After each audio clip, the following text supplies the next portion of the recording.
আসসালামু আলাইকুম, অগ্নিলা ভ্লগসে আপনাদের সবাইকে স্বাগতম। আমরা ভালো আছি, আশা করি আল্লাহর রহমতে আপনারাও ভালো আছেন। তো অগ্নিলার আব্বু বাইরে থেকে অগ্নিলার জন্য কিছু ফল এনে দিয়েছে।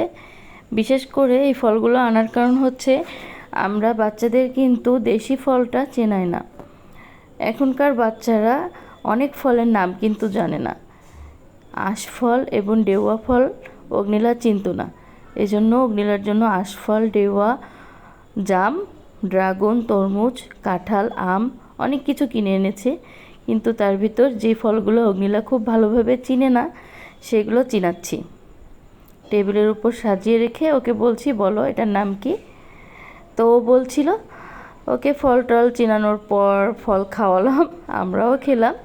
তারপর রান্নার কাছে চলে এসেছি। আজ রান্না করব ইলিশ মাছ ভাজি, আর তার সঙ্গে গতকালকের রান্না গরুর মাংস আছে, সেটাও রান্না করেছি। মানে যে তরকারিটা ছিল সেটা পেঁয়াজ দিয়ে মরিচ দিয়ে ভাজা ভাজা করেছি। আমাদের খুলনার স্থানীয়রা বলে মাংস ভাজা। তো এভাবে মাংস ভাজা শুধু খাবোই না, এর সঙ্গে একটা স্পেশাল পিঠা বানাবো। সেটা অগ্নিলা আমাকে হেল্প করছে, আমার হোমমেকারও আমাকে হেল্প করছে, আর আমি সঙ্গে এগুলো করছি।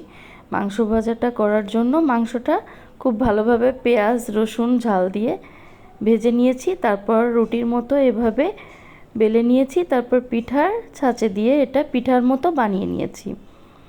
তো এটা অগ্নিলার আব্বুর খুবই পছন্দের একটা পিঠা। অনেক দিন যাবৎ বলছে যে আমি মাংসের পিঠা খাবো, আমাকে বানিয়ে দাও। তো আমি অগ্নিলার আব্বুকে এই মাংসের পিঠাটা বানিয়ে দিলাম। যেহেতু অগ্নিলার আব্বু প্রায় 15 দিন 1 মাস পর পর খুলনায় আসে, সে যা খেতে চায়, আমার যত কষ্টই হোক না কেন আমি তার আবদার পূরণ করি।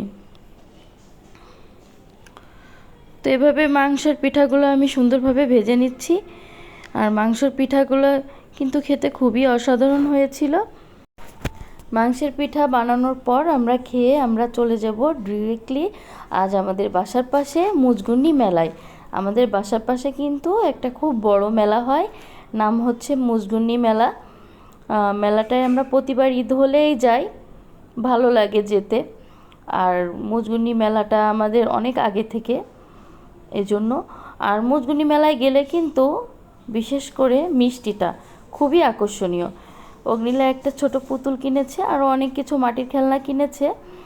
তো মেলায় যেই মিষ্টিগুলো, এগুলো অনেক বড় সাইজ থাকে এবং যেন একটু অন্যরকম একটা স্বাদ, অন্যরকম একটা টেস্ট, খুবই ভালো লাগে। এই জন্য আমরা 3 জনে 3 ধরনের মিষ্টি খেয়ে নিলাম।